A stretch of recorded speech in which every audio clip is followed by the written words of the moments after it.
नमस्कार, आदाब। आप देख रहे हैं न्यूज़लैंड 24। इस खुदगर्जी और मतलब परिस्थिति के दौर में अब भी कुछ लोग ऐसे हैं जो ये चाहते हैं कि दूसरों के आंसू को पोंछी जाए, उनके दर्द को समझा जाए और बगैर ज़माने के सिकवा किए हुए ज़माने में अपनी मुकाम बनाई जाए।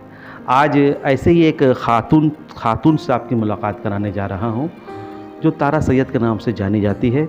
और उनकी सबसे बड़ी बात है कि वो बहुत बोल्ड है और बोल्ड होने के साथ साथ वो फ़िज़िकल एजुकेशन पे काफ़ी बिलीव करती है और फ़िज़िकल ट्रेनर भी है।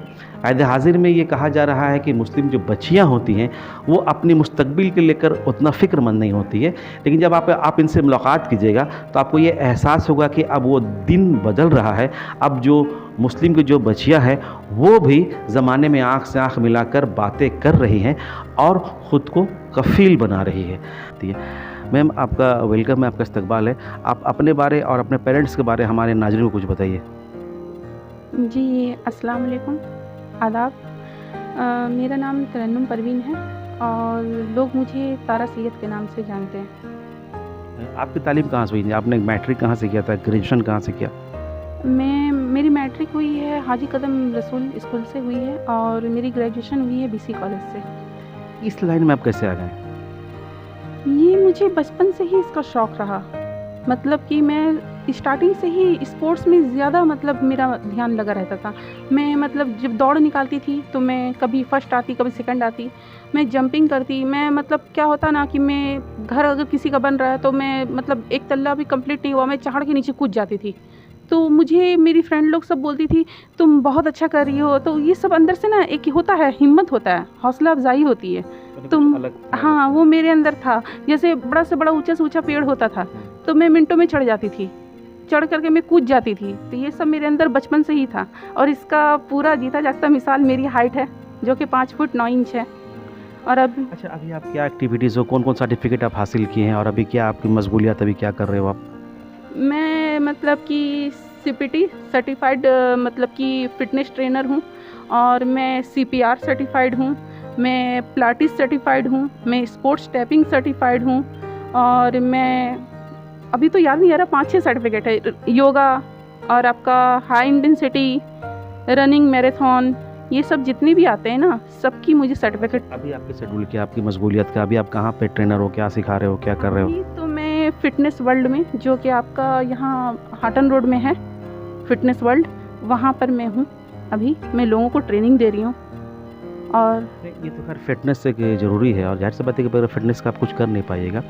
लेकिन चूँकि बहुत सारी ऐसे लड़कियां जो चाहती इस लाइन में आवे, वो भी अपनी सेहत को ठीक रखें, लेकिन उनका घर से परमिशन नहीं मिलता है, तो ऐसे लोगों को आप क्या बोलिएगा? इसी वजह से तो मैं मतलब इस लाइन में आई हूँ ना, क्योंकि हमारे जैसे कौम में, मुस्लिम मतलब कौम में क्या होता है कि बच्चियों को इजाज़त नहीं मिलती है किसी भी चीज़ के लिए, और उनसे बगावत करके यहाँ तक पहुँचना, ये मेरे लिए नहीं, उन सब लड़कियों के लिए है ना, जो करना बहुत कुछ चाहती थी लेकिन कर नहीं सकी। तो आज उन लोगों को मेरे अंदर अपने आप के ख्वाब, सपने और मतलब ज़िंदगी जीने का एक असल ढंग, सही तरीका उनको दिखता है। इसलिए बहुत सारी औरतें हैं जो मुझसे जुड़ चुकी हैं, जिनको मैं मतलब कि फ्री में मैं मतलब क्लासेस देती हूँ। अगर मैं मतलब इंस्टाग्राम पे मेरी जो आईडी है तारा सैयद 14, मतलब सैयद में SYED होगा 14, तो उसमें मैं लाइव आती हूँ। लाइव आकर के मैं लोगों को योगा करवाती हूँ, पिलाटिस करवाती हूँ। तो जब लोगों को योगा करवाती है, प्रैक्टिस करवाती है, तो बेसिकली मैंने उनका भी मुआशरे में क्या प्रॉब्लम, क्या इशू ज़्यादा दिखाई दे रहा है? आपको लगता है कि इस पे ज़्यादा ध्यान देना चाहिए? हाँ, मुझे ऐसा लगता है, बेशक मुझे लगता है ध्यान देना चाहिए, क्योंकि कुछ ऐसे मतलब मुस्लिम घर के औरतें हैं जिनको इजाज़त नहीं है जिम आने की या कहीं भी किसी ऐसे इदारे में जाने की जहाँ पर पब्लिक लोगों की बहुत ज़्यादा भीड़ होती है, उनको इजाज़त नहीं मिलता है। तो मेरा तो मेन मकसद यही है ना कि जो घर से नहीं निकलती उनको साफ बोला जाता है कि आपको कमरे के अंदर जो उछल कूद करना है कर लो, आपको छत पे भी नहीं जाना है। तो उन कमज़ोर औरतों को मदद की गर्ज से मैंने क्या किया, मैंने पहले इस फील्ड को चुना, फिर मैंने फ़िटनेस की तरफ अपने आप को ध्यान दिया कि ताकि मुझे देख करके लोग आएंगे इस तरफ में। और मेरा मेन मकसद है कि मैं योगा मतलब जो कराती हूँ कि ताकि घर बैठी बहुत सारी औरतों का फ़ोन मुझे आता है कि मैम, कोई मुझे बोलती है नॉन मुस्लिम है, दीदी आपकी वजह से, आपको देख करके, आपका जो लाइव आता है ना, उसको देख के हम लोग अपने घर में प्रैक्टिस करते हैं और आज हम लोग बहुत फिट हैं। ये सब जो वर्ड्स आपके लिए आते हैं, इससे कितना हौसला मिलता है? मुझे बहुत बेहद खुशी मिलती है कि मैं मतलब अपनी इस मतलब भाग दौड़ भरी ज़िंदगी में जो खुदगर्जी मतलब ज़िंदगी में लोग अपने बारे में सिर्फ सोच रहे हैं और मैं मतलब लोगों के काम आ रही हूँ और लोग मुझे मतलब फ़ोन करके मैसेज करके मुझे बोल रहे हैं, पर्सनली मुझे घर पे आके बोल रहे हैं कि आपकी वजह से मैं फिट हो गई, मेरी बच्ची की शादी नहीं हो रही थी, जिसका मोटापा था, वज़न ज़्यादा था, आज वो मेरी बच्ची फिट हो चुकी है, उसकी शादी हो रही है। तो मुझे बेहद खुशी मिलती है अंदर से। आप तो यहाँ तक आए हो, ज़ाहिर सी बात है कि बहुत स्ट्रगल किए होंगे, बहुत कुछ आपको सुनना पड़ा होगा, ताना भी सहे होंगे। तो इन सब चीज़ों से कैसे उभरते हैं, और जो लोग ताना कर देते हैं उनके लिए क्या मैसेज है आपका? मेरा मैसेज बस एक है, आप लोग के तानों ने ही तो मुझे इतना हिम्मत दिया कि आज मैं यहाँ हूँ और आप लोग अपने घर पे, बस। और जो जो लोग उभर नहीं पा रहे हैं, जो लड़कियां अभी भी खुद से बाहर नहीं निकल पा रही है, उनके अंदर खौफ है, डर का माहौल है, तो वो क्या करें कि डर से उनका दिल से खौफ और डर दूर हो जाए? देखिए, सबसे पहली बात, कोई किसी की मदद करने नहीं आता है, अपनी मदद आप करनी पड़ती है। तो जिस तरीके से मेरी सोच है कि मैं बहुत सारी परेशानियों का, मुश्किलों का सामना करके यहाँ तक पहुँची हूँ, आसानी से मुझे कुछ भी नहीं मिला, तो उसी तरीके से आसानी से कुछ भी नहीं मिलता है। तो आप सब भी बगावत करें, अपने अंदर बगावत का एक आग भरें और अपने आप को उस लेवल तक ले जाने के लिए आप लड़िए। आपको सबसे पहले अपने परिवार से लड़ना है। लड़ना कैसा, झगड़ा करना या चिल्लाना नहीं है, आपको उनको अपनी बात मनवानी है सही तरीके से, नरमी से, क्योंकि नरमी दिखा के ही बहुत कुछ होता है, गर्मी दिखाने से कुछ भी नहीं होता है। तो जिस तरीके से मैं अपने घर में अपने पेरेंट्स को मनाने में कामयाब हुई, तो मुझे भी यकीन है कि आप सब भी हो सकती हैं, लेकिन आपको उस तरीके से अपने अमल और दखल दिखाने होंगे। तारा को ऐसा ख्वाब देखिए जो ये चाहती कि ये ख्वाब भी पूरा हो जाए। मेरा तो एक ही ख्वाब है कि मेरी पर्सनल एक ख्वाहिश है, मैं बोलना चाह रही हूँ। तो मुझे बहुत अच्छा लग रहा है कि आपने मुझसे पूछा है, इस चैनल के माध्यम से मैं बताना चाह रही हूँ कि मेरी एक ही ख्वाहिश है कि मैं ममता बनर्जी दीदी से मिलूँ, क्योंकि वो मेरे लिए ना एक आयरन गर्ल हैं। उनको देख करके ही मैं इतनी हिम्मत जुटा पाई, और जब मैं देखी कि जब एक औरत हो करके मतलब जब घर संभालने के साथ साथ एक देश संभाल सकती है, तो मुझे बहुत अच्छा लगा उनको देख करके।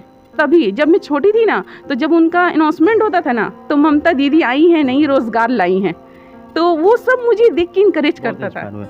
अच्छा, ये है तारा कि हम लोग जिस मज़हब से आप बिलोंग करते हो, मज़हब इस्लाम है, और मज़हब इस्लाम पूरी दुनिया में एक ऐसी मज़हब है जो बराबरी का दर्ज दिए। वो कहा कि लड़का और लड़की दोनों बराबर हैं, ठीक है, ये आवाज़ मज़हब इस्लाम ने दिया। और ज़ाहिर सी बात है कि मज़हब इस्लाम ने भी औरतों को बहुत सारी हुकूक दी है, लेकिन उसके बावजूद भी आज भी कुछ बच्चियाँ अगर पढ़ना चाहती है, अपना मुस्तकबिल बनाना चाहती है, तो घर वाले उन पर फेत नहीं करते हैं, उनको घर से बाहर नहीं निकलने देते। तो उन पेरेंट्स को या उन माओं के लिए आपका क्या पैगाम है? मेरा तो बस एक ही पैगाम है कि देखिए, बच्ची आपकी है, अगर वो कुछ बन जाती है तो नाम रोशन आपका होगा, समाज में इज्जत आपकी बढ़ेगी। तो आप सबसे पहले अपनी बच्चियों पे बिलीव कीजिए, और उनको बिलीव से पहले आपको अपनी परवरिश पे यकीन होना चाहिए कि हमने कैसी परवरिश दी। आज मुझे अगर 100 लड़कों के सामने खड़ा कर दीजिए, लेकिन मैं जैसे जैसे घर से निकली हूँ ना, मैं वैसे ही वापस आऊँगी, और लोग मुझे इज्जत के साथ, अभी मुझे मतलब फ़ख्र महसूस होता है कि मैं जाती हूँ तो लोग मुझे पता है क्या बोलते हैं, आप हमारी बहन जैसी हो। तो वो इज्जत बनाना, वो मुकाम बनाना है। तो मेरी अम्मी अब्बू को, मेरे घर वालों को, मेरी बहन को मुझ पे भरोसा था कि मेरी आपी कहीं पर भी खड़ी होगी, जैसे बेदाग घर से निकल रही है उसी बेदाग वापस आएगी।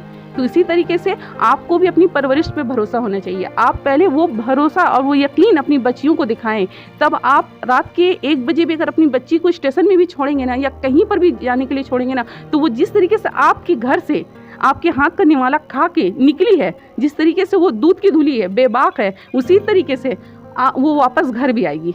नहीं, वो तो ठीक है आप जो बात की है, लेकिन हम लोग माशरे में देख रहे हैं कि खासकर अब बच्चियों की बात की जाए तो बहुत सारे बच्चे हैं वो शादी करके अपने माँ बाप को घर से निकाल दे रहे हैं, लेकिन जो बेटियां हैं वही अपने माँ बाप को लेकर चल रही है। तो आखिर ये जो ख़वातीन है ये कब तक इम्तहान देगी? इम्तिहान देखिए, सबसे पहली बात कि अगर आज लड़का अगर माँ बाप को घर से निकाल रहा है तो इसके ज़िम्मेदार भी माँ बाप है, क्योंकि वो पहले से ही मतलब स्टार्टिंग दौर से ही मतलब दिमाग में बसा चुके हैं, या उनसे पहले उनके जो गार्जियन हैं, उनके माँ बाप है, जैसे जिनको दादा दादी बोल सकते हैं या नाना नानी, वो लोग ही भरे हैं कि नहीं बेटा है वो सब कुछ कर सकता है, बेटी को दबाओ। आज हमारे पीएम का एक ही नारा है, बेटी पढ़ाओ बेटी बढ़ाओ। अब वक्त आ गया कि बेटे को भी मौका दिया जाए। जी, बेटी को मौका दिया जाए। जिस तरीके से मेरे अम्मी अब्बू ने मुझे मौका दिया, उसी तरीके से मेरी एक ही ख्वाहिश दिली दरख्वास्त है कि मतलब कि मेरी दरख्वास्त है कि आप सब भी अपनी बेटी को आगे बढ़ने का मौका दीजिए। बेटा बेटी में कोई फ़र्क नहीं है। तारा को गुस्सा कब आता है? मुझे गुस्सा कब आता है? मुझे तो गुस्सा जल्दी आता नहीं है, बट मुझे गुस्सा तब आता है जब किसी लड़की के साथ नाइंसाफ़ी में देखती हूँ, तभी मुझे गुस्सा आता है। और इस गुस्से से कैसे उभरते हो? मैं बस इतना करती हूँ कि बस मैं अगर किसी लड़की को सामने से अगर झुकाया जा रहा है, तोड़ा जा रहा है, तो बस मैं ज़्यादा कुछ नहीं करती हूँ। बस मैं उसके पास जाकर के इतना ही बोलती हूँ कि जो तुम कर सकती हो वो कोई नहीं कर सकता है। अच्छा, इन दोनों अगर आप अखबार पढ़ेंगे तो बहुत सारे मौत आप देखेंगे जो डिप्रेशन की वजह कर हो रही है। हम लोग कह रहे हैं कि हम लोग बहुत तरक्की कर गए हैं, बहुत हाई फाई ज़िंदगी हो गई, बहुत मॉडर्नाइज हो गए, लेकिन डिप्रेशन के लोग बहुत ज़्यादा शिकार हो रहे हैं। और कुछ तो लोग ऐसे हैं कि अगर वो नींद की गोली नहीं खाएंगे तो उनको नींद नहीं आएगी। तो डिप्रेशन से हम लोग कैसे उभर पाएंगे? देखिए, डिप्रेशन से उभरना बहुत ही आसान है। आप सबसे पहले क्या कीजिए ना कि आप अपनी ज़िंदगी में वर्कआउट को लाइए, फिज़िकल एक्टिविटी को लाइए। आप अपना खान पान सही कीजिए, एक्सरसाइज कीजिए, दिन भर में कम से कम 45 मिनट खुद को दीजिए। उसके बाद मेहनत कीजिए। पैसा तो बहुत कमा लेंगे, लेकिन अगर वो पैसा कमा के भी आप अगर एक सोने का बेड भी बना लेंगे ना, तो लेकिन आपको उसमें नींद नहीं आएगी। आप नींद नहीं खरीद सकते, आप बेड खरीद सकते हैं। तो इसलिए मेरा एक ही कहना है कि आप सब मेहनत कीजिए, आप लोग एक्सरसाइज कीजिए, क्योंकि एक्सरसाइज ही ऐसा चीज़ है ना जो इंसान के फिजिकल से लेकर के मेंटल हेल्थ को भी सुधार देता है। तो अगर आप सब एक्सरसाइज करेंगे, योगा करेंगे, पिलाटिस करेंगे, तो इससे क्या होगा ना कि आप लोगों को डिप्रेशन से बहुत हद तक निजात मिल जाएगा। चलिए, आखिर सवाल ये है कि चलते चलते कि जो लोग लड़कियों को कमतर समझते हैं और एक लड़कियों को एक अलग निगाह से देखते हैं, उसके लिए क्या मैसेज है आपका? जो कमतर समझते हैं और अलग निगाह से देखते हैं, उन सब लोगों का मेरे लिए एक ही जवाब है, तारा सैयद। आपको देख के लोग इंस्पायर हो। बस चलिए, ये है कि तारा अपना मुस्तकबिल कहाँ देखना चाहती है, क्या बनना चाहती है? मैं क्या बनना चाहती हूँ? मैं बस इस लाइन में बहुत आगे तक जाना चाहती हूँ। मैं लोगों की मदद करना चाहती हूँ। मैं सिर्फ एक कौम की रह के नहीं मतलब कुछ करना चाहती, मैं सबको लेके साथ में चलना चाहती हूँ। हिंदुस्तानी बनना चाहती है? जी, मैं एक सच्ची हिंदुस्तानी, इसलिए मेरा जन्म भी हुआ है 15 अगस्त के दिन। तो मेरे अंदर तो देशभक्ति कूट कूट के ही भरा हुआ है। चलिए, तो सच्ची हिंदुस्तानी को मैं ये चाहूँगा कि आपका जो नंबर है आप उसको शेयर कर दें, क्योंकि अगर कुछ लड़की अनकंफर्टेबल महसूस करे, उसको लगे कि उसको आपके नीड्स की ज़रूरत है, आपकी हेल्प की ज़रूरत है, तो वो आपको कॉन्टेक्ट करके आपसे हेल्प ले सके। जी, 7001327033। और आप जो क्लास करते हैं उससे अगर वो लोग जुड़ना चाहे तो फिर उसके लिए वो क्या रास्ता अपना सकती है? वो मुझे मैसेज कर सकती हैं, मुझे कॉल कर सकती हैं, मुझसे आकर मुलाकात कर सकती हैं। और मैं चाहती हूँ कि मुझे कोई ऐसा मतलब सरकारी इदारा से जोड़ दिया जाए जहाँ पर मैं जाके उन लोगों को मुफ्त में तालीम दे सकूं, उन लोगों को वर्कआउट करा सकूं, उन लोगों को योगा करा सकूं, उन लोगों को मतलब पिलाटिस जैसा मतलब करवा सकूं, उन लोगों को मैं हिजामा कपिंग थेरेपी दे सकूं। जिससे मैंने भी कपिंग थेरेपी का क्लास इसलिए किया क्योंकि लोग बहुत ज़्यादा बीमार पड़ रहे हैं, उनको बैक में पेन हो जा रहा है, उनको दर्द हो रहा है जो मुझे देख के बर्दाश्त नहीं होता है। और ये कपिंग थेरेपी एक ऐसा ट्रीटमेंट है जिसको 10 मिनट के अंदर इंसान को रिलीफ मिल जाता है, जिसको आप मेरे फेसबुक पे अगर जाएंगे तो मैंने इसके वीडियोज़ अपलोड किए हैं जिसमें मैंने दानिश साहब को मतलब ट्रीटमेंट दिया था। तो उसमें उनका बयान दर्ज है और रिकॉर्डिंग भी है, आप देख सकते हैं जाकर के मेरे फेसबुक आईडी पे। लोगों को हेल्प करके कितनी खुशी मिलती है? मुझे बेहद खुशी मिलती है। अगर कोई एक लड़की भी मतलब कि मुझे देख के इंस्पायर हो जाती है और वो अपने पैर पे खड़ी हो जाती है और समाज में जीने के लायक हो जाती है, तो मैं सोचूंगी कि मेरी ज़िंदगी मतलब दुनिया में आना मुकम्मल हुआ, मेरी ज़िंदगी जीने का जो ढंग है वो मुकम्मल हुआ, तारा सैयद मुकम्मल हुई।